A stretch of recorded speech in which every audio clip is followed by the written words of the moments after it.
it is not illegal, immoral, or unethical, we're going to make it happen for you. That's what we tell the people, right? Oh my God. Money can't buy anything, everything. Remember that. Just because a person is wealthy doesn't mean that they understand luxury. You've not spent a single dollar on marketing. We have not spent a penny. We have not used a single influencer. Instead of putting it into marketing, put it into the product, get the customer, give him or her a very attractive product. Because AI has seeped into everything, it will extinguish the need for humans or for personal touch or for interactive engagements, which I don't think, obviously, something like your company would want to do. It's a tool we're going to provide. Choice will ultimately be the customers. We're never ever going to win that choice away from the customer. Never ever.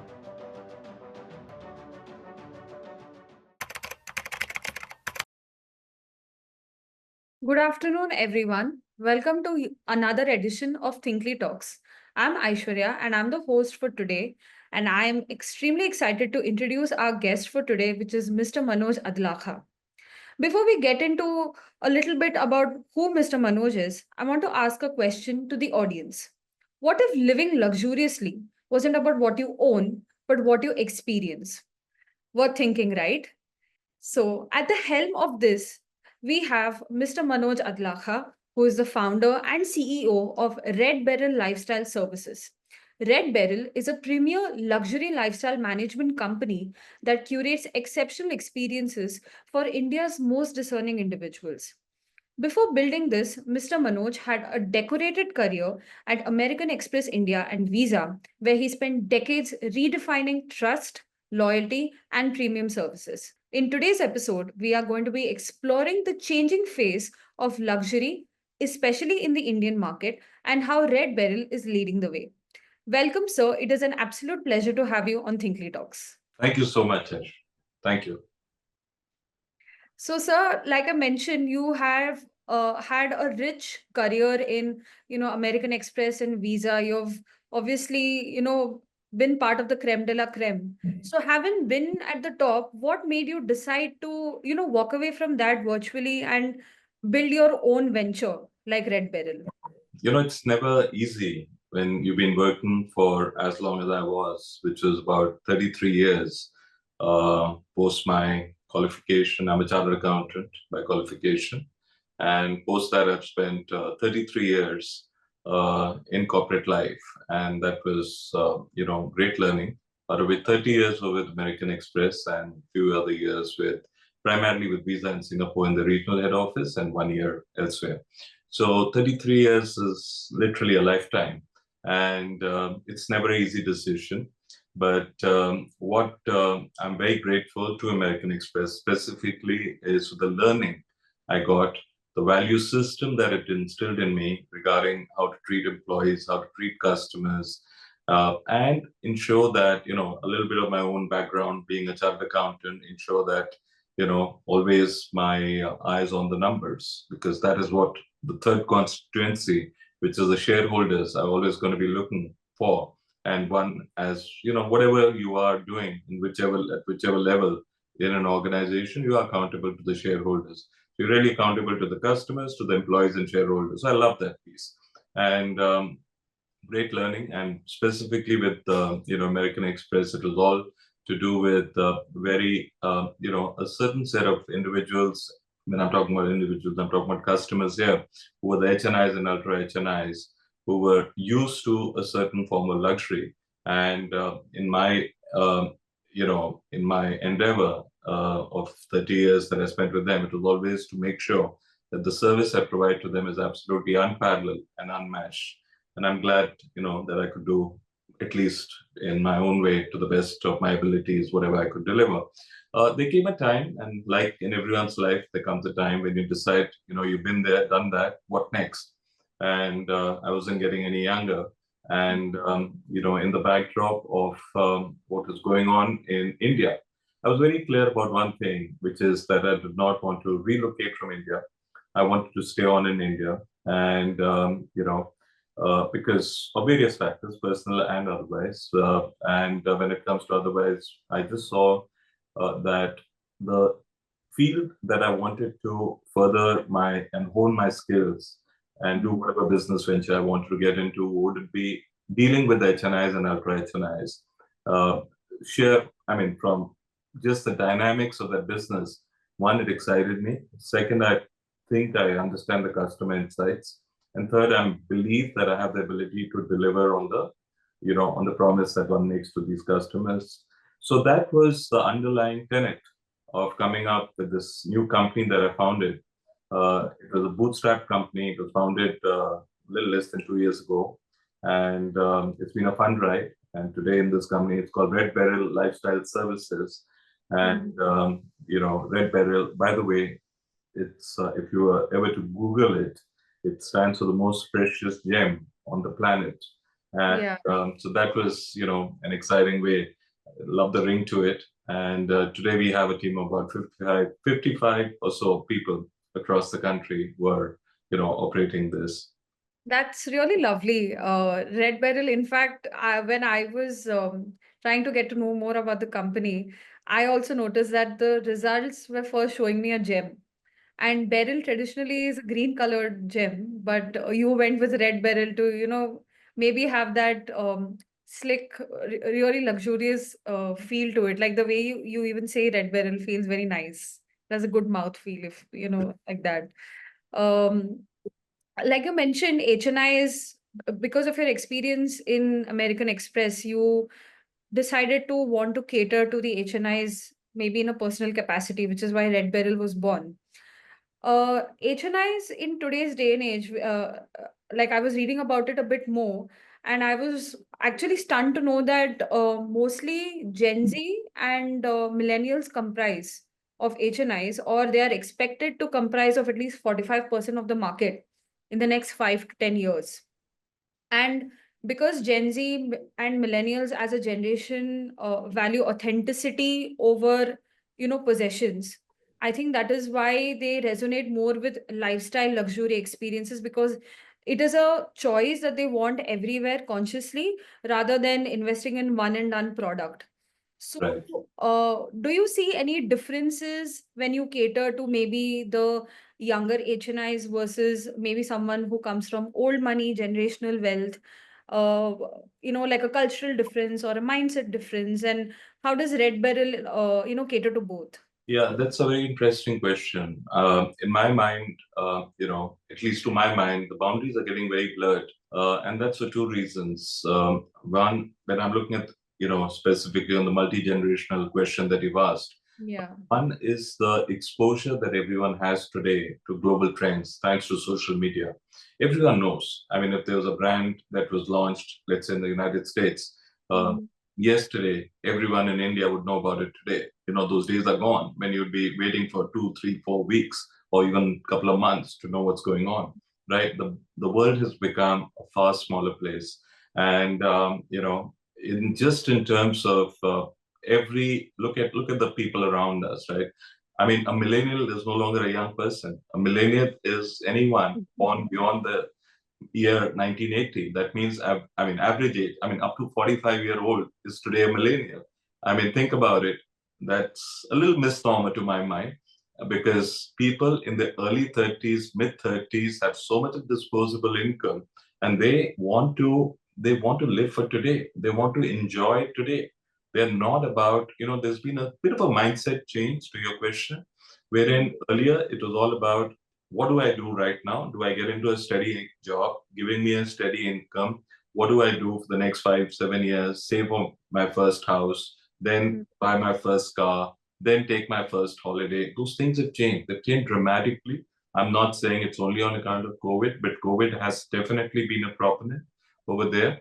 And people are now planning to do things because, they've, I'm not saying they're saying there's uncertainty in life. I'm not for a moment saying that, but I'm saying what they are planning to do now and what they are, eager to do now is to live for today and enjoy today the way it is. And that's where the Gen Zs and the millennials come in a big way. So when you look at the millennials, 60% of India's population is below the age of 30. India has 1.4 billion people, but 60% of them are below the age of 30. There's a huge population to be tapped over there. Now, a lot of them, yes, if we were to start segmenting them into the cities, take away the rural population, then talk about the population who would be, consumers of luxury goods. Still, Yeah. you're left with a huge chunk in a 1.5 billion population country, right? And then if you were to take further, cuts by, like you said, Gen Z and millennials, they Mm. are the biggest consumers of luxury today. Gen Zs are consuming luxury as if there's no tomorrow. And even in our own base, we have seen they are all looking out for experiences. To the point, which I think is a very valid point you made earlier about Yeah. material possessions versus, curated experiences. There was a very interesting survey that was carried out by HSBC last year, and they carried the same survey out, I think, about 3 years ago. This was amongst the wealthy Indians. Age is no bar.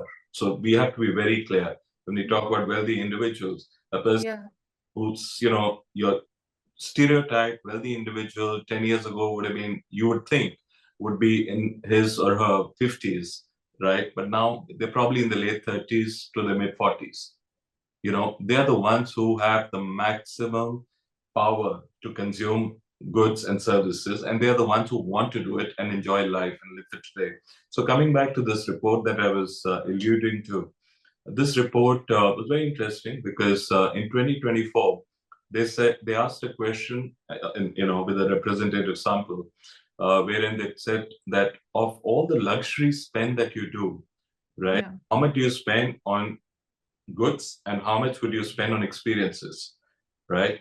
And Mhm. it was mind-boggling because the same question which was asked in 2019, it said 80 to 85% would have been spent on, goods, and only 15 to 20% would have been spent on experiences. Now that number in 2024, which is last year, and this will only, I keep seeing, I'll see that I can only reckon the trend will keep going this way. The number last year was that 55% of the total spend is on goods, which is, watches, cars, Mm. iPhones, and what have you.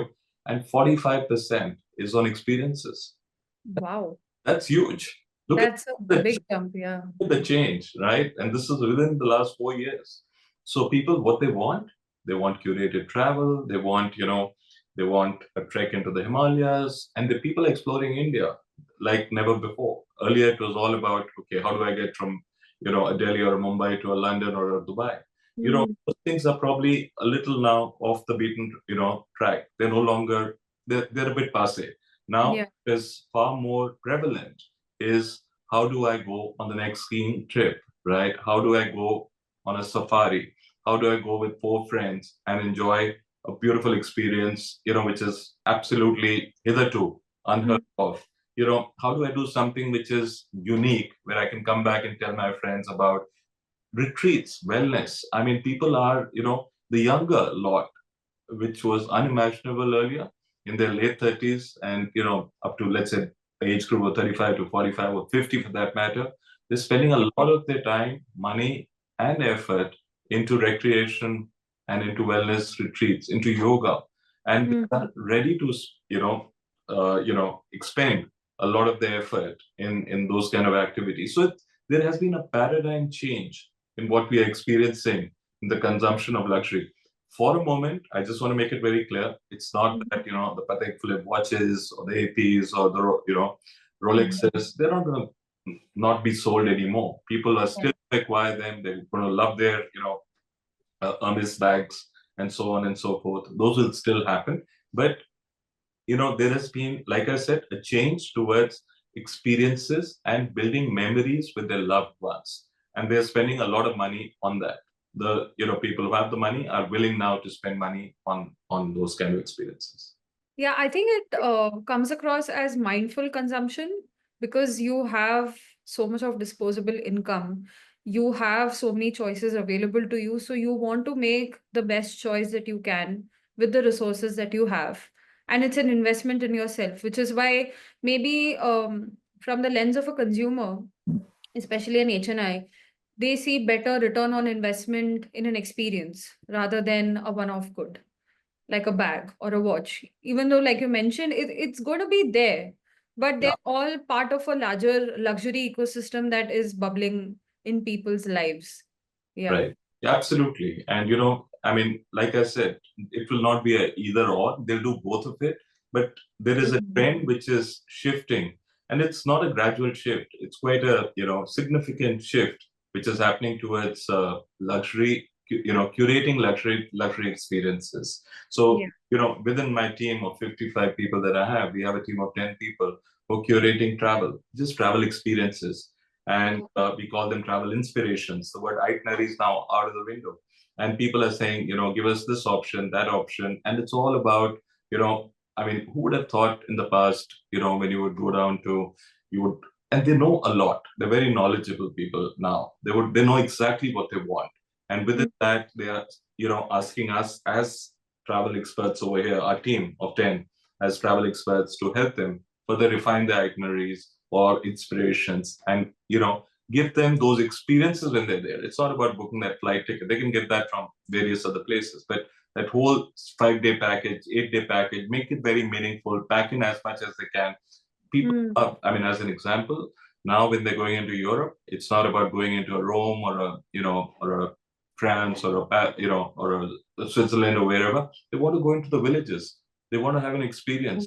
They're actually walking they're wanting, there was a request which wasn't too long ago where somebody said, I want to spend actually 2 days in the interiors in Rome and live like what a local would be. And, and they asked us to curate that for them. It was wonderful. And they loved it. They had a blast because that's the mindset change. So if you look back, this is what, the backtrackers used to do when from overseas when they used to come to India. Exactly that, right? They used to have, then they would come to India, they would experience, they would come here for a month, they would be well off, Americans and, Britishers and other European citizens. Uh, Yeah. they would want to backpack in India. They would come here for 20, 30 days and they would have a blast. They would explore the rich culture and heritage that India is. Now it's the reverse psychology which is happening, where Indians are doing absolutely the same thing when they're going overseas. Yeah, it's mirroring the West in a way. Yeah, Because I feel people's definition of luxury has changed. I mean, we as a community, Indians are known for, wanting value for money in every purchase they make. that hasn't changed. Investment they I still remain must share with you, but anyway, please go ahead. Yeah. So to see that there is a conscious mindset change rather, where it's not about necessarily, like, it's not a bad thing wanting to get the best out of what you're investing in, but to have the clarity of what you exactly want. Like you Sure. mentioned, one of your clients was clear that this is an experience that they want, which is why Right. they approached you because you cater to that. Yeah.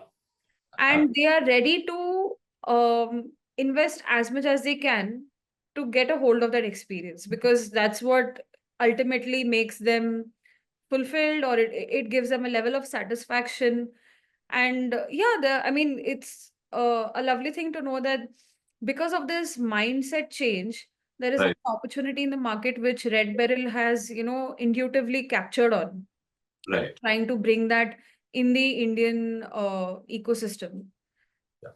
It's all about making people's dreams come true. And that is only going to happen if you first, know what the dreams are. You can preempt what their needs are. A lot of Yeah. companies in the past have operated in a bit of a post facto basis. So once a customer lets them know this is what they want, that's when they go ahead and fulfill that. And a lot of great companies are there who do that. What we have taken a slightly reverse psychology here, which is wherein we have a concept at the time of onboarding, we ask the customer, we have something called Dream Weavers program, where we, depending on the time the customer gives us, it could be 3 minutes, 45 minutes, because HNIs are very busy people.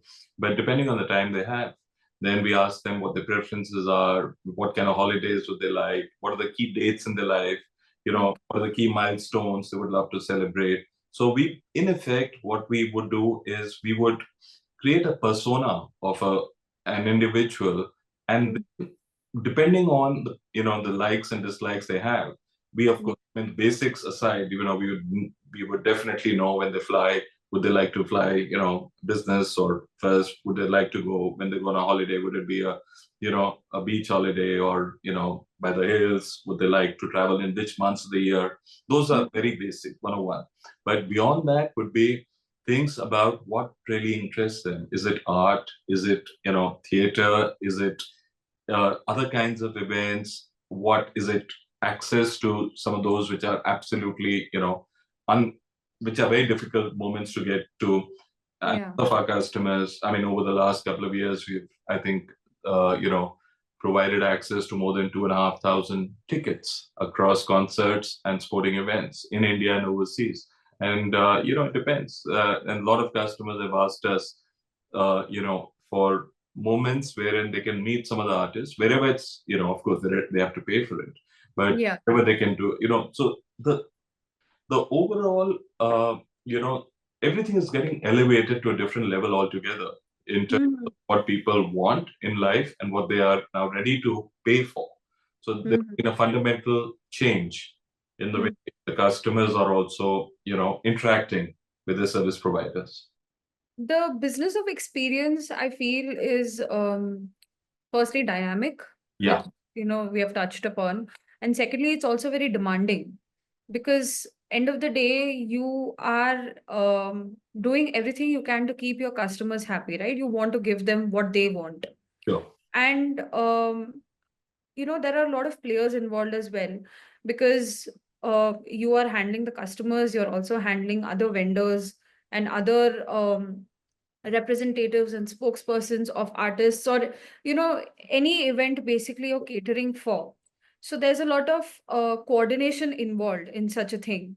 So how does Red Beryl bring in that expertise to ensure that everything is smooth and everything is seamless, so Yeah. that your experience is smooth from the get-go, like there's no hiccups?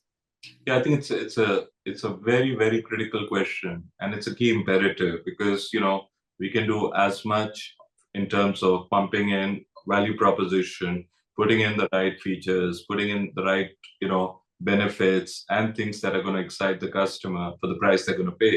But if the Yeah. execution is flawed, that customer is going to give up on you. So that is where the teams are trained.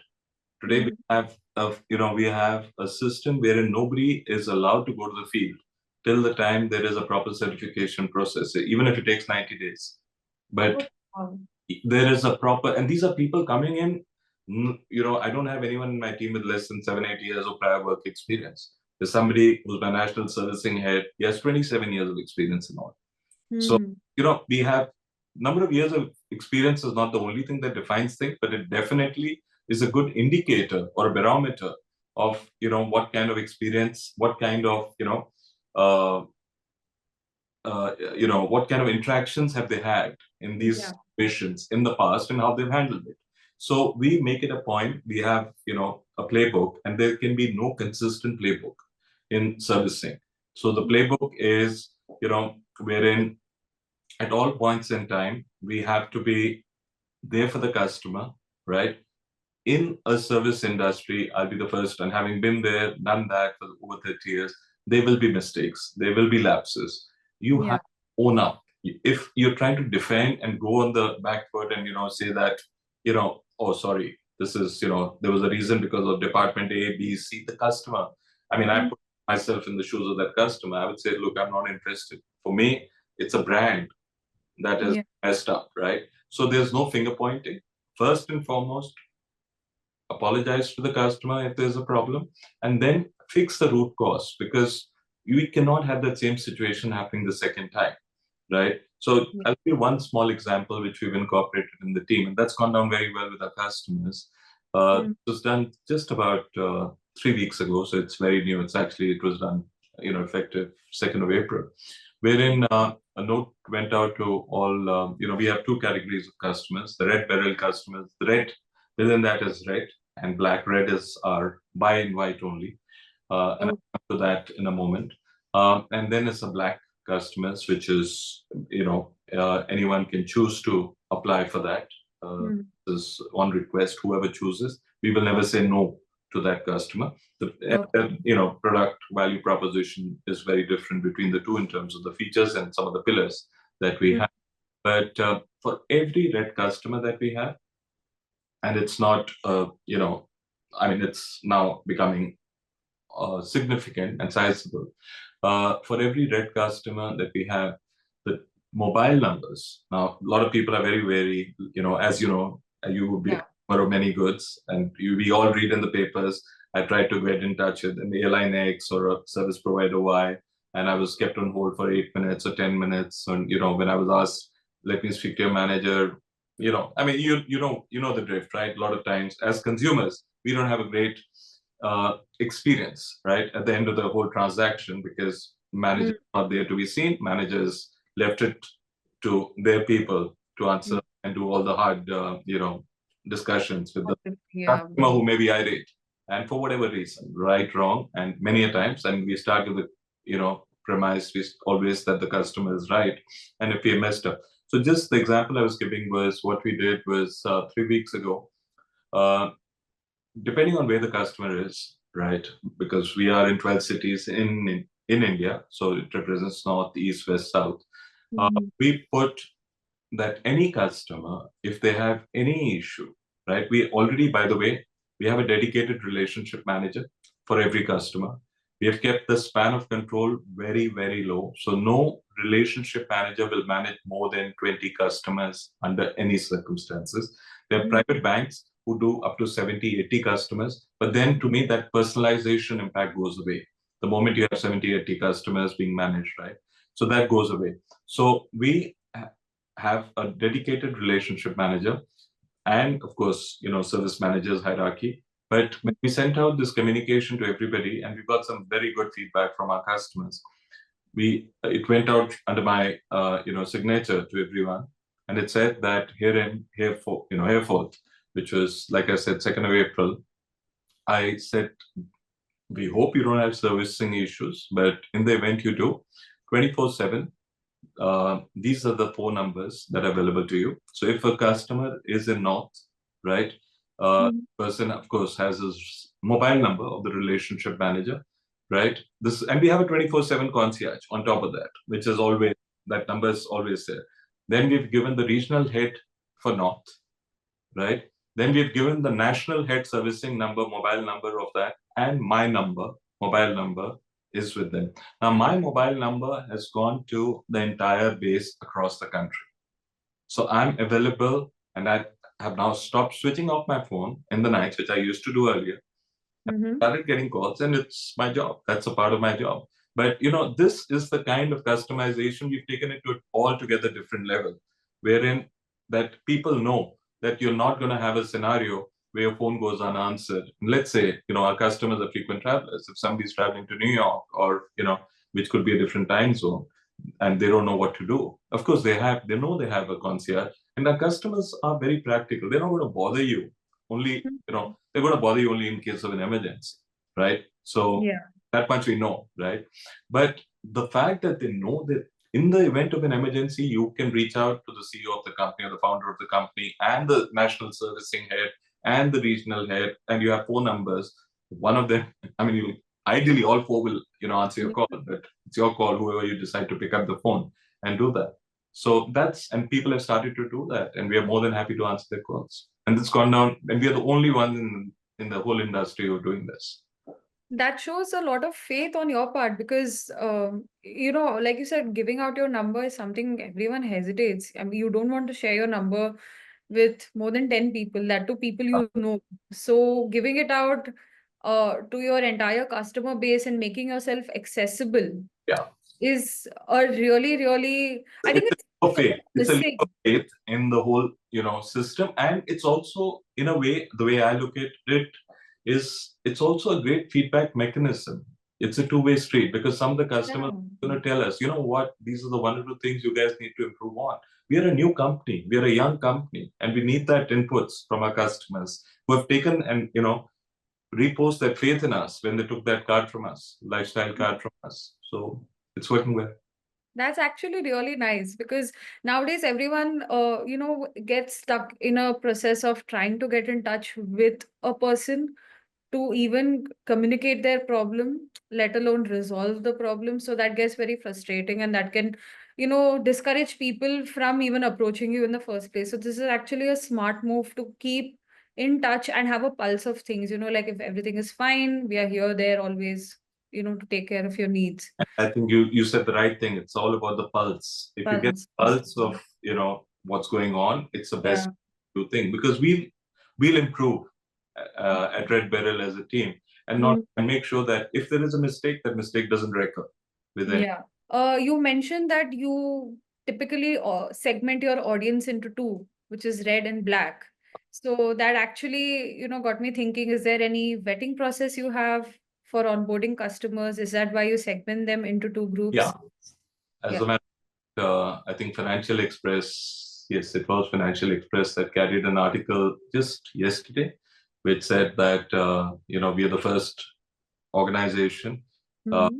which is very strictly now made it a point to say that any person for the red card will be, there's a list of invites which has gone out to Mm-hmm. the person.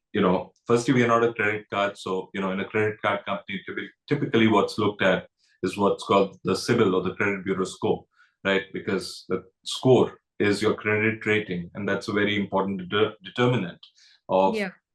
how much credit. It's like a loan. When you take a loan, how much Mm-hmm. is your ability to repay. Here, what we're trying to do is we're trying to get a cohort of like-minded people. And for that, it's not only about the income. Income Mm-hmm. is just a parameter of, you could be in, but if you don't imagine, you want to be tomorrow, you're doing an event, right? You're doing an event with, let's say, Ferrari, or with a Rolls Royce, or, it's a fashion show or a Cannes festival. And we invite our Red members over there. I want everyone to feel very comfortable. And, if you go for a dinner anywhere, right, Mm-hmm. think about who, it's a small, cozy, 6 to 8 couples kind of a thing. You want to know Yeah. they're like-minded people, right? So with that, it's a community thing. I just wanted to make sure that we have people who we are never asked a question about later, that, Mm-hmm. this wasn't the kind of person that I thought should be in the franchise. And money can't buy anything, like everything, remember that. So it's Yeah. not money, maybe a starting point. You could Mm-hmm. be, just because a person is wealthy doesn't mean that, they understand luxury. By the way, they're two different things altogether. Yeah, that's actually pretty true. Yeah. Yeah, so there's wealth, and then there's something called wisdom. They could be, I mean, there has to be a merger of the two. And so what we do in Red, for the Red card, is we have identified a list, and we've said that those invites have gone out to those people. Mm-hmm. And these would be, people who, whether it's from a field, whether it's a top end architects, or the top end lawyers, or the top end industrialists, or the right profile of people we would like to have in our midst. And now, if they decide to apply, it's absolutely fantastic, and it's like a pre-approved, invitation for them. On the other hand, we have a sales, machinery, people across, these are my team members. Now, they come across somebody, and that person says that, like I said, there was a red card and a black card. That person the salespeople only allowed to sell the black card, because the red card is something they are not allowed to sell. But if that person insists on the red card, then they have to get the profile of the red individual, which would include, 7 or 8 details, which will Mm-hmm. people take a decision. It's not like an interview or anything, but it's just that we want to do a bit of a profiling before we get that customer on board. And that Okay. is, it works very well, because this way, we, even in the partnerships that we have, because a lot of, our work has been today, when we started the company, we had only 2 or 3 pillars, but now we have about 13, 14 pillars. And these are with the who's who. Mm-hmm. They also want, one of the reasons why they partner with us is, whether it's a top end hotels, or top end restaurants, or top end, clubs. The reason they partner with us is because of the kind of customers we are sending. Yeah. So we don't want to ever dilute that, because that will not be in the spirit of a true strategic partnership. Okay, interesting. So how does RedBeryl exactly I mean, I don't think the word scout is a right word, but how do you find these like-minded cohorts, which you're then able to service and, extend the services by collaborating with, like a hotel or any other platform or event, like you mentioned. Right. So it's like a domino effect, right? So you find the people and then the whole chain reaction starts. You're so right, because at this, imagine it's a very small circle of influence, right? That's what Yeah. happens. So 60 to 65% of customers were effectively, were the end customers who were coming into the franchise are coming in through reference. Oh, wow. Okay. Word of That's mouth. what really happens. Wow. Because if a particular customer has utilized a service, he or she is then recommending that card to their friends. And that is how they're coming into the franchise. Okay. Makes our job easy. But then we also know that we get a particular person who fits in very well into the overall. So it's a win-win. No, I think that really is more effective because you want the right people Yeah, rather than casting a wider net and finding people who may not necessarily align with what you are proposing as absolutely. a company and as a service. So yeah, and word of mouth is always very powerful. I mean, even today, before purchasing anything, everyone's behavioral, what do you say, instinct is to look for reviews, recommendations. You do And research. yeah, So yeah, absolutely. You're so right. And it's now been 20 months, almost going to be 2 years since we set up the company. You've not spent a single dollar on marketing. that's absolutely crazy because without marketing, I in today's day and age, I marketing is a know, and given. I So was yeah, also the international marketing head for American Express for the last 1.5 years. After I was the CEO for American Express for 8 years. Then I was the international marketing head for about little less than a year and a half before I left American Express. That Mhm. in 2022. So I do have an understanding of customer marketing, and we have not spent a penny. We have not used a single influencer where we've had to pay any money for.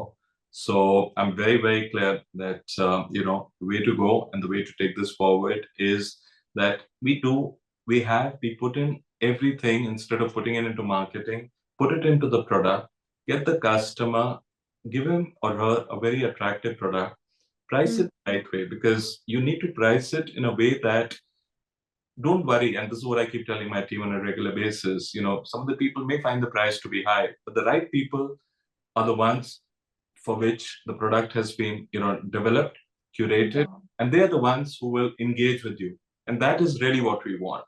And in the process, if 4, 5, 6 people get left out, so be it. It's fine. It's better off, because the efficiency, you spoke about ROI earlier. ROI, Mm. one of the key factors, and now I'm putting on my chartered accountancy hat over there. And ROI, one of the key functions is also in terms of efficiency. So what are the conversion rates, right? So just the way when we send out emails, you look at click-through rates, you look at open rates, you look at things like that. Similar, Yeah, it's like a funnel, right? In the sales thing, if your funnel correct. is too broad, then sometimes, and you're chasing the wrong people, why are you doing it? A lot of time and effort is going in that. So focus on, in life, focus on just 2 or 3 things, but Mm. execute. And going back to the point you again raised earlier, execute. Execute it absolutely flawlessly, and everything is set. Yeah, I think that really makes sense. And that is why Red Beryl, even in such a short amount of time, has managed to amass a what do you say, engaged audience, Yeah. able to retain their customers. And at the end of the day, you want that loyalty from your customers more Yeah. than anything, God, because that instills your confidence not only in what you're doing, but also the fact that, there is potential to scale up and make this into something better, which can attract more people who are yeah. already, similar to those who are happy with. Yeah, when we started the company, we were in 2 cities, Delhi and Mumbai. Today we are in 12 cities. We started with 3 employees. Today we have 55 employees. We started with 3 verticals. Today we have 14 verticals. And Mm. so I think we are on the right track. That's great. So when I mean, not spending any monies on marketing honestly is a bit mind blowing to me even now, which I feel may have been a very different tactical approach from your time at American Express, right? Where things maybe have been more traditional, or there is a certain, like you mentioned, you have a playbook, but that constantly keeps changing for you. But a playbook at an American Express may have remained the same because there are some things which are tried and tested, so people tend to follow that. And a startup space can also be very challenging because I mean, no matter how many years of experience you carry, there are certain hurdles or certain challenges that you will encounter that maybe a strategic decision at that point in time can actually make a difference.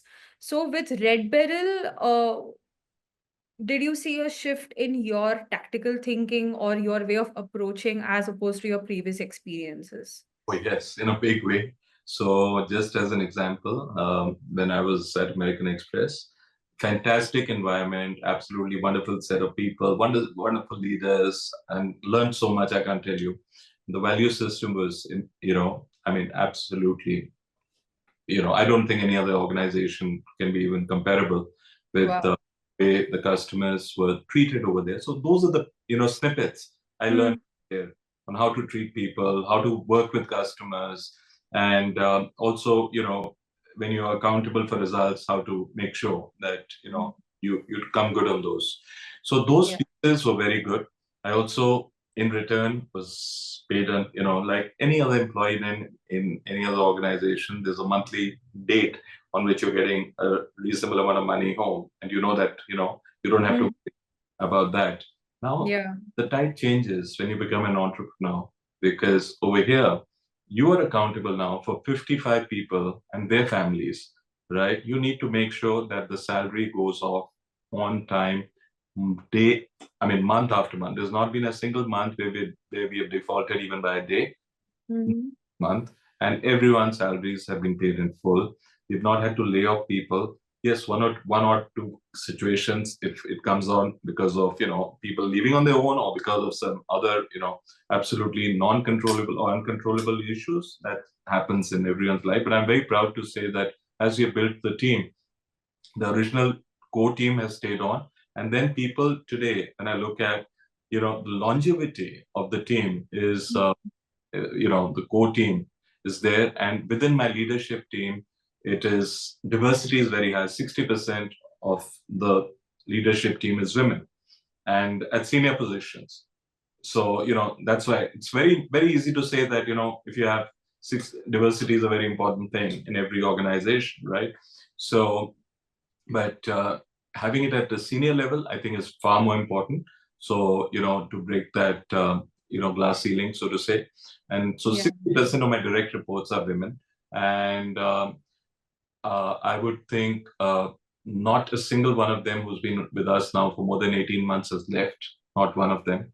And all the new ones, also, we have about a 95% retention rate for Mm.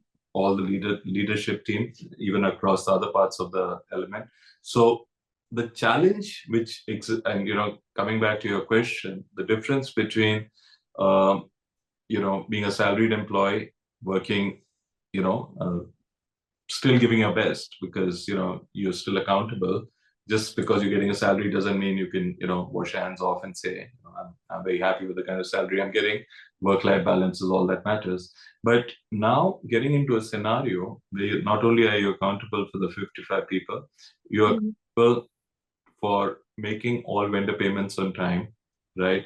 Cash flows is the biggest learning for me. While I'm a chartered accountant and I have a good idea about how cash flows, now I look at cash flows twice a day, once in the morning, once in the evening. I look at my runway. Is it there for the next 12 months or is it there for the next 24 months? When would the next fundraise be required? When would this event, what is that trigger? What is the pipeline of various, earlier we started off with what is called B2C, when we were dealing only with individuals. Now we've got 4 B2B deals. In one B2B deal, wherein let's say we decide to partner with in one case with a top foreign bank, where and they've taken 100 cards from us. Another case, there's a big real estate company who've taken 400 cards from us. Okay. So in one go, suddenly you get those many cards. And then you have to plan for them very, very differently. Then the other learning for me is technology. In India, technology here is, it's just about, I mean, everyone talks about AI, right? We keep hearing about how you can and should leverage AI, chat, all of that. The tools Mhm. in India are available, and they're available in, with so much of agility. People can turn around solutions and give you solutions, and more importantly, at a very optimal cost. Sometimes you lose that kind of, flexibility to do the same thing in a multinational, in any Mhm. national for that matter, not talking about company A or a B or a C, where, your hands get tied because, Yeah. there are various ways in which you cannot decide to do something in India because, the fact is it can have an impact on another 80, 90 countries where that organization operates. So that's Mhm. some of the challenges in not only a foreign company, but that could be a challenge in some other Indian companies also, where technology can become a little bit of, as against being an enabler, it can come in the way. But here I have such a lean technology team. I have somebody who does my graphic videos for me, right? And at a absolute minimal cost. And everyone has to, of course, when I'm saying no marketing, do videos go up, and they're all in-house. I don't have a marketing agency, right? So, but there is a person in-house who's does graphic designing, and videos coming up, ideas given, and within 24 hours the video goes up on Insta and YouTube and Facebook and wherever else it's required. PR is a very important tool. How do you leverage PR? How do you make sure that your customers become your brand ambassadors, your employees become your brand ambassadors, and the community, the media community, talks about you the way you would want them to. So those are some of the things that I feel are very different in what we are doing today. But the key thing, if you were to ask me, is about accountability for the 50, 60 people that are now a part of my team, including ensuring that the future is protected. The ESOPs, Yeah. because they should not be only a figment of somebody's imagination, and it should not be only on paper. Some organizations, startups in India have done a fantastic job by sharing wealth. That is Hmm. what I want, because these people have taken a punt on the company when the company was literally a nobody. Nobody even knew what RedBeryl was, and they Yeah. decided, leaving 20 years and 15 years of experience, and took a punt with the company. So I owe it to them, right? Mm. And this is what I need to pay back. It's payback time when ESOPs come, and I want to see each of them becoming a millionaire going forward. That's a very, very sweet gesture and a very positive approach on your part, that you want your people to grow as well with the Very company. important. Why not? At the end of the day, Mm. God has been very kind, and I mean, and these people are putting in their best. They deserve the best. Mhm. Since the luxury space is so dynamic and Red Beryl obviously is one of the leading players in the market, do you think you mentioned AI? So I was just wondering, would you be open to the possibility of leveraging AI or any other invention or innovation to scale up and 100. maybe tap into something like hyper-personalization, which Yeah. right now AI is not only promising but is also offering on a regular basis? Totally, and that's WIP for us. I'm hoping in the next 3 months. It takes a little while to get it right. There Yeah. is a test going on with one particular service provider. We just want to make sure that before the GTM or the go-to-market happens, we get it totally right. We've done the UAT, we've done everything. But I'm Mm. saying on the outside, maybe not 3 months, but 5, 6 months, we will be there, because that is the future. As we start building the base, right, the Mm. scale and the relevance keeps kicking in. I can't keep adding on 30, 40, 50 people more. It doesn't add up. And the customers today, each of our customers, they're digitally savvy, they're digital natives. They're very, very happy with their smartphones. Everything is available to them, right? They're Yeah. comfortable in chatting and speaking to a bot or whatever. They're comfortable. And we will always give them that ability to have a backup with a human intervention, which is already there. That's not going to go away. But as the volumes and scale increases, it cannot be at the cost of getting more and more people, because then the dynamics of the business model may take a beating. Interesting.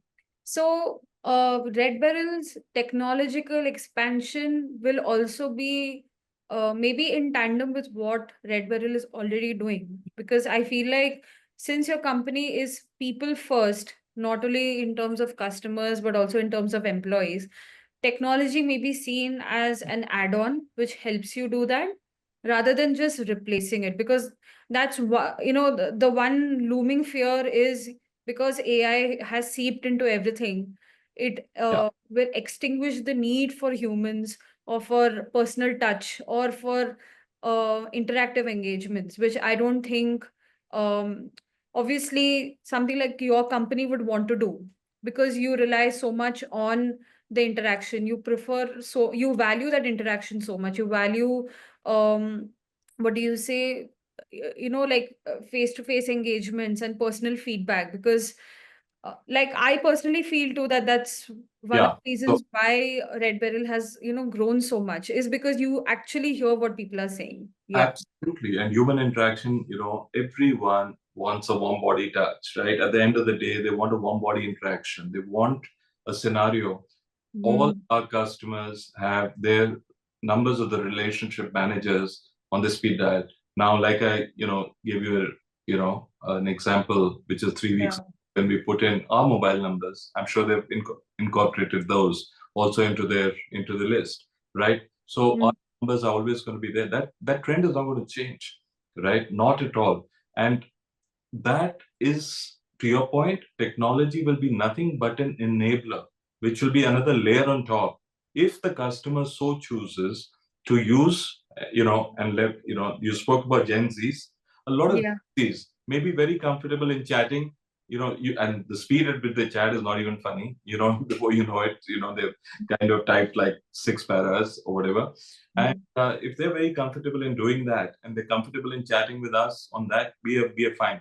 It's a tool we're going to provide. Choice will ultimately be the customers. We're never ever going to win that choice away from the customer. Never ever. Has there ever been an instance where, maybe one of your customers has come back to you with a demand that seems either too preposterous or either too difficult or crazy, and your team still managed to make that happen? Okay. We see what's coming to mind because some, a lot of them is happening at the back end. The teams are doing it on their own. But later on, I'm talking about when a couple of, and I'll give you two, not one, but two scenarios which are coming to mind straight away where customers give us testimonials. And so I got an email from those customers. That's why I straight away know about this. And a lot of things happened otherwise. There was this one customer, we never name our customers because confidentiality is another very, very important criteria. Yeah, Privacy and confidentiality discretion is is of critical. utmost importance. Yeah. So we never name our customers ever. So this one gentleman, he decided is a avid car collector, got a Mm-hmm. brilliant network of uh, individuals. The person moves around in, and he actually told us in a bit of a challenging way, saying that you guys make some, tall promises because our actual line is if it is not illegal, immoral, or unethical, we're going to make it happen for you. That's what we tell the people, right? Oh my God. So he told us that, for 3 years, I've been looking, and this was, not too long ago, what, 4 months ago. And so it was, maybe December 24. And he said, for the last 3 years, I've been looking for, and he says, I've been spreading the word in my network. I've also got X number of people working on this and stuff like that. And I've tried some other companies, it's not worked out. I need a specific 1965 Ford Mustang. Now, that's a 60-year-old car. Wow. Yeah. That time we were in December 24, but it's a 60-year-old car. Now, those are not cars that would get advertised in, let's say in newspapers or, you're not going to see it in Times of India as an ad or wherever. So you're not going to see it in any publication for that matter, right?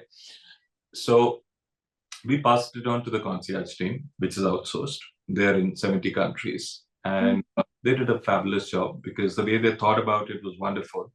And what they said was that they reached out to who they believed would be the best, sources to get this information from. So they reached out to the Raja Maharajas in Jaipur, Udaipur, Jodhpur, Jaisalmer, and within 3 working days, 72 hours, they had found the car, right? Then it took another, they made the two, there was a handshake between the two parties, a discussion, whatever. They made the two people meet, and within a week, the deal got concluded. So this customer was thrilled to bits. So that was one case. Another very interesting, this is the last one I'll share with you, which is, to my mind, absolutely, I thought it's never going to happen, honestly. This was a couple engaged to be married, right? And they were based out of Mumbai. They are based out of Mumbai. And they came in with a request to their relationship manager saying that, look, such and such date is, and this happened, I think, in Jan or Feb or something. And maybe a little, I've forgotten the exact date, but they said we're engaged to be married and we want to be blessed by the Pope. So, exactly, your expression was my, right? So, the relationship managers passed this on to the concierge, and concierge again did a wonderful job over there. And what they did was, of course, they did not directly speak to the Pope, but they spoke to somebody in the Vatican City who's the Pope's person who manages all these affairs. And that person laid down 3 conditions. He said, first, the Pope is not going to travel for any such thing, which is understandable. Second was that there is a small token amount of charity, which was for a good cause, very small contribution which will have to be made. And again, that we did not see as a concern. Third, he said they have to convert and they have to be Catholics for the Pope to bless them. So we shared all the conditions with this couple, and they actually agreed on all 3. They went ahead, did everything, and they got blessed by the Pope. So, that's some of the requests we get. I'm not talking about the regular requests on delivering, chocolates and flowers to somebody in Switzerland and Sweden, or doing a Michelin star booking, which is or a table sold out, or Elton John show sold out. Those are the regular ones. But these are some which are really, or the last one, another one which comes to mind was a Jain family who are hardcore vegetarians, which went from India. They ended up in Europe, and then they called us a little frantically. Then they said, look, we are struggling for a meal here. And that's when the team got into action and identified 4 or 5 places, which was, within the vegetarian, as you know, Jain is probably, they're even more particular about what they eat and they don't eat.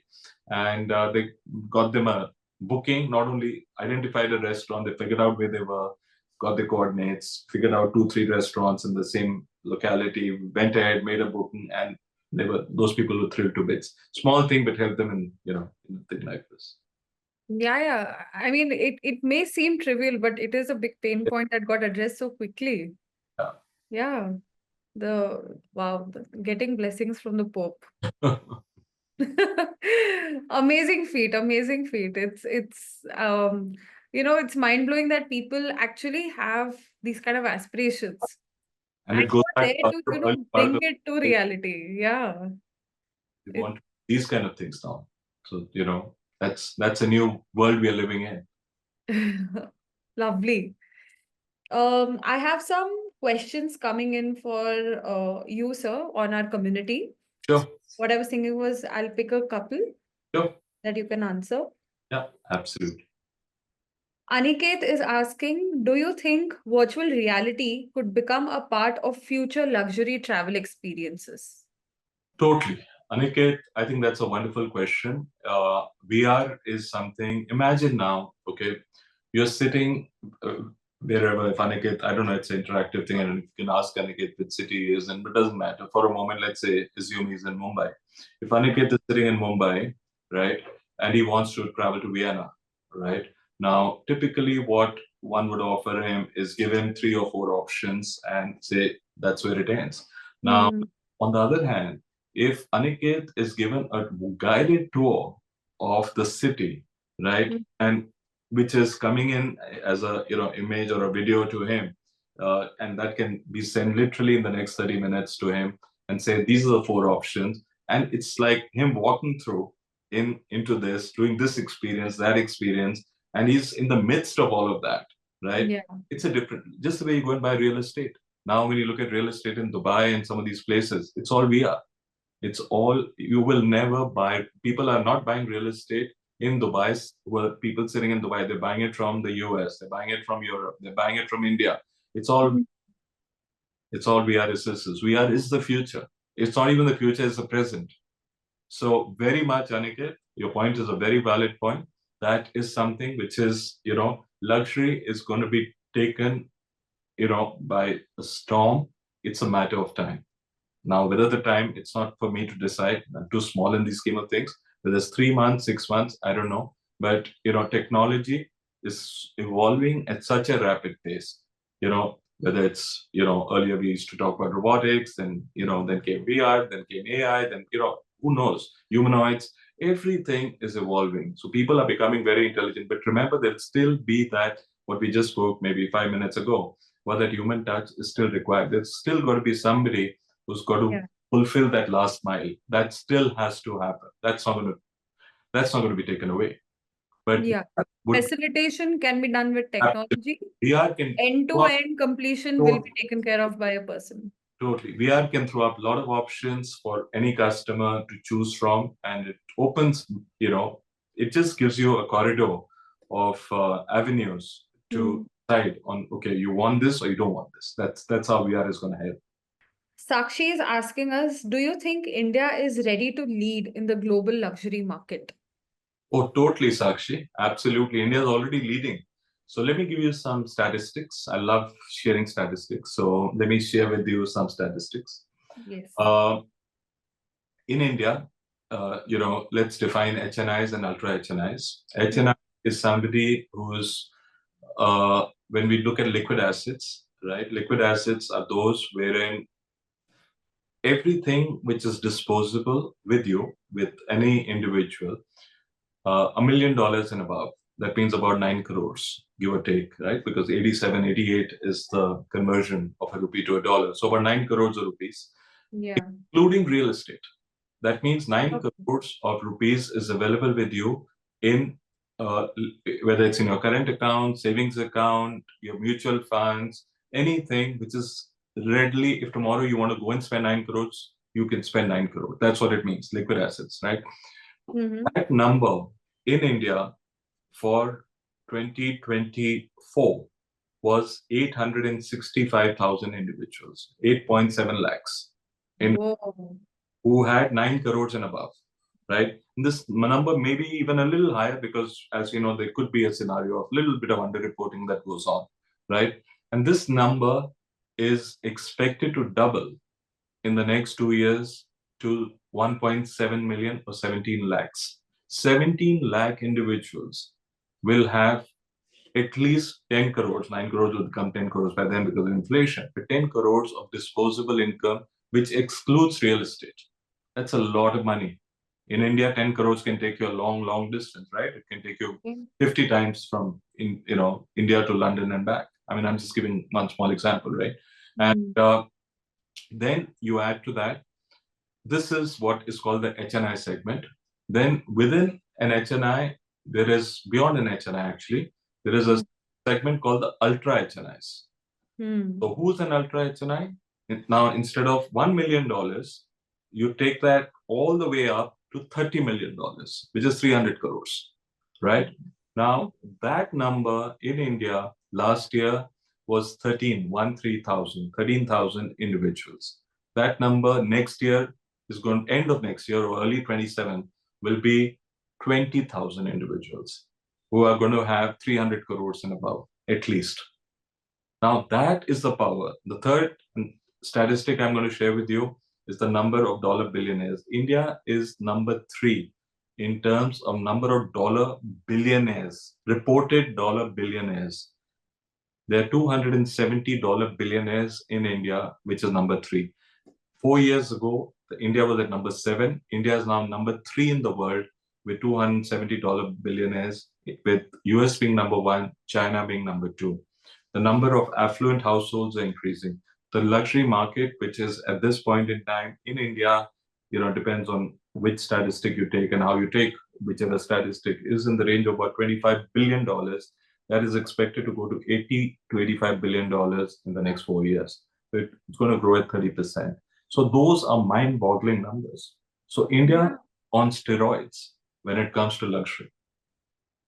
This is the place to be in.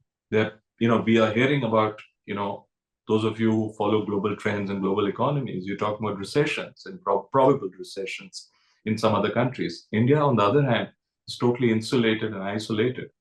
I mean, here it's the way there is a consumption which is happening. And it's the beauty over here. It's not limited to tier 1 and tier 2 cities. The actual now movement is moving to tier 3, tier 4 cities. There is so much of potential of luxury in those cities where people want to experience, things which they've never experienced or their forefathers have never experienced. That is what they want to do. Wow, that's actually quite mind-blowing. Like when you see the numbers, I think you get a better feel of how big the market is. Yeah. Yeah. Yeah, that's insane. Anand is asking, what's the hardest part of planning exclusive experiences for people like HNIs? So, Anand, actually every part is a difficult part because you want to make sure that people, who are planning these exclusive experiences, they're paying a lot of money. At the end of the day, it's hard-earned money. You want to make sure it's flawless, absolutely flawless, end to end. So what we do at the start, and I can just share with you what we do at RedBeryl, we create a WhatsApp group, right? And WhatsApp, which everyone uses, right? So we create a WhatsApp group. Typically, it is, the couple who's traveling, the husband and the wife, both have a say in the overall itinerary and inspiration and what, and how they want to plan, what they wanted to plan. If they have friends also going with them, they also part of the group. Then we have the relationship manager and we have a travel expert on this. So then they become one group. And then in very, very quick turnaround times, we are taking the inputs. We are literally, sometimes the speed is so fast. Within an hour, 30 minutes, 20 minutes, we're giving them First is basic questions are asked because there's no point going down a path when you don't know what the person's budget is, when you don't know what he or she wants to do. Once you understand the destinations, you understand what the budget they're operating in, what is the experiences that they would like in those cities? How would they like to fly? Would they like to fly first or coach or business or whatever? What would they like to do in those? Have they been to those cities? That is where we step in and give them, sometimes even 6, 7, 8 options. And say, okay, which one would you like? It's all about the choice which is left to the customer. So all this is very good to plan and execute. Then comes our interactions with the airlines, with the hotels, with the restaurants, with the experience centers, because all of those we have committed now to the customer. And we are one simple endeavor is to get the best value for money for the customer, who's, like I said, it's hard-earned money for them. We want to make sure that they make the most of it and the experience is flawless. Right from a simple car transfer to a meet and assist, it's core in our product. We offer one free international meet and assist for a couple every month. That's not inexpensive. And one domestic meet and assist. So if you're going to London, it works out to about 40,000 per head, 80,000 rupees each. If somebody wants to do it 12 times a year, they can do that. Every month, that means 10 lakhs.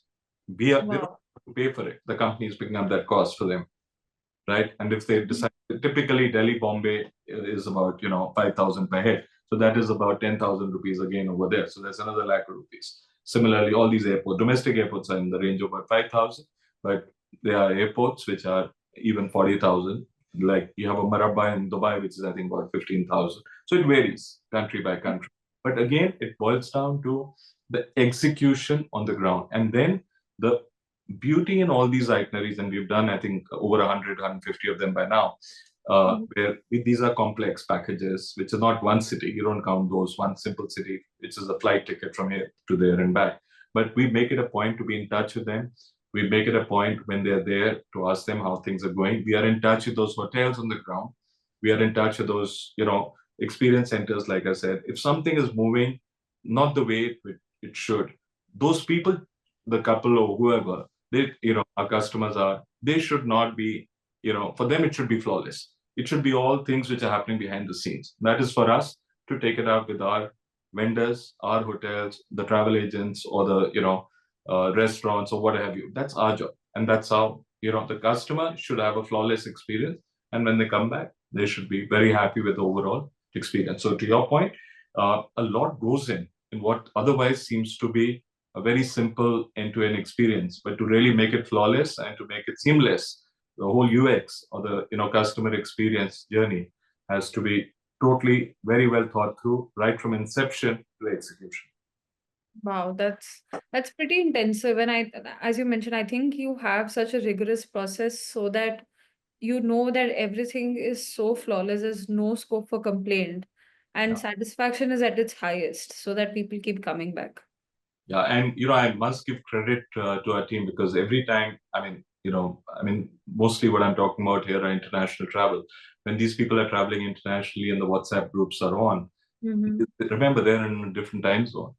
Yeah. Our teams are up at that time, this WhatsApp group team, so that if God forbid something is not happening the way it is. So that's a part and parcel of what they do. Lovely. The commitment and the dedication that is required to do this is clearly reflective in your team and your ethos. Yeah. Thank you. Okay. One last question from Rahul. How would you describe RedBeryl in one word? Experience. It's experience. Okay.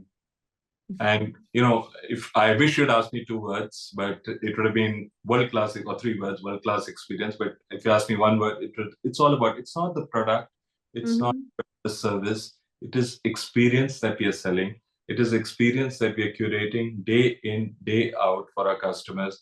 And I would just add to this, Rahul, is that we are not a credit card company. We are not a concierge company. We are a one of a kind and the first of its kind lifestyle company, which has taken all the features of a credit card, put them on into this lifestyle card that we offer. And concierge for us is nothing but a fulfillment channel. So when somebody takes red card, like I said, is only by invitation. But if somebody takes a black card, right, where they pay a one-time joining fee of 1.5 lakhs, they pay an annual fee of 90,000. But that annual fee of 90,000 rupees gives them 13 lakhs rupees every year of benefits. That is the value on average utilization. If they were to utilize all the benefits all the time, because that's not going to happen. We know Yeah. it's not going to happen. Not everyone's going to do everything all the time. Just, Rahul, I don't know which city is Rahul based in, but just to give you an example, if we were to take, let's say, Bombay, I'm just taking Bombay. I'm in Delhi. I'm more familiar with Delhi, but I could give Delhi as an example. But if Rahul is based in Bombay, one of the features which nobody else has is we give access to 3,000 clubs, social clubs, golf clubs. So Rahul is in Bombay. After this, he does not need a membership of Gymkhana in Bombay. He does Oh, not need membership of Jolie's. He does not need Wellington. He does not need Radio Club. He does not need another 6, 7 clubs like this. Similarly, if Rahul were in Delhi, then he does not need Defense Colony Club, Anand Niketan Club, Basant Vihar Club, Western Club, all some of the golf clubs like ITC, JP, Kutab. He doesn't need membership of any of those clubs because he gets access. If he goes to Dubai, the Dubai Art Club. If he goes to London, he gets at least 7 or 8 clubs. Similarly in Singapore and across the 3,000 clubs where he does not need access to go because now he has the passport which has unlocked that for him, which is a RedBeryl card. If he decides to go, Rahul decides to go to Taj, every Taj itself. I'll just take one property. Like this, we have an association with Oberoi's, we have an association with Leela, we have an association with Sheraton, we have an association with Claridge's, we have an association with a couple of other hotels. But let's just take Taj. yeah. But Yeah. everyone's familiar with Taj. Taj has 3 groups of hotels, 3 categories. Taj, which is the mainstream, right? Let's again go back to default to Bombay, and you have Lands End in Bombay, or if you're in Delhi, you have, let's say, the Taj Mansingh or the Taj Palace, right? Now, any hotel, anywhere, it does not matter. Every hotel has 3 kinds of rates. They have something called a published rate, a rack rate, and then they have something which is the lowest rate they would offer to anyone, which is called the BAR, or the best available rate. Now, in the best available rate is the lowest rate which they typically offer to corporates. Now, in case of a RedBeryl member, from day one, you Mhm. 20% lower than the best available rate. So no blackout period, nothing. So this is fantastic in all the hotels. And Taj alone has 450 hotels in India and overseas. This is not only restricted to India. When somebody is going to Dubai or London or Hong Kong or Singapore, US, they have these hotels everywhere, right? So I'm just giving one example. Mhm. Now, these 450 hotels of Taj also have about 1,300 restaurants, 13 to 1,400 restaurants, which are in-house restaurants. Every restaurant flat 20% off on food and beverages, including alcoholic beverages. No questions asked. Wow. Then spa, if you want to go to Taj, wherever they have a spa facility, 20% off on spa, no questions asked. Similarly, we have like this about 400 restaurants where we have a concept called Dine and Dine Free. Two people go, it's 50% off, and so on and so forth. And these are some of the best fine dine standalone restaurants outside these five-star hotels. So Mhm. like this, there's so much of value that has been packed into this product.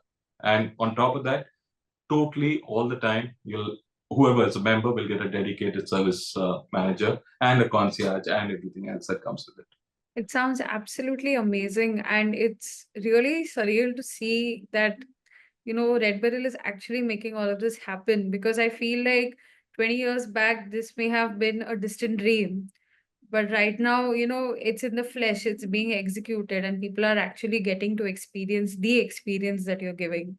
So, yeah, pretty exciting. And thank you so much, sir. It was an amazing, amazing session. I hope our audience was able to, take away a lot of insights and a lot of wonderful points that you raised in this talk. And I wish all the very best to Red Beryl in your venture, current and future. Thank you. Very kind of you. Thank you so much. It was a pleasure interacting with you. Thank you so much. And thank you to the audience for being great listeners. Thank you very much. Yes. Thank you to everyone who tuned in. And we'll have the video very soon on our YouTube channel as well. So don't forget to check that out. Thank you. Bye bye. Bye bye.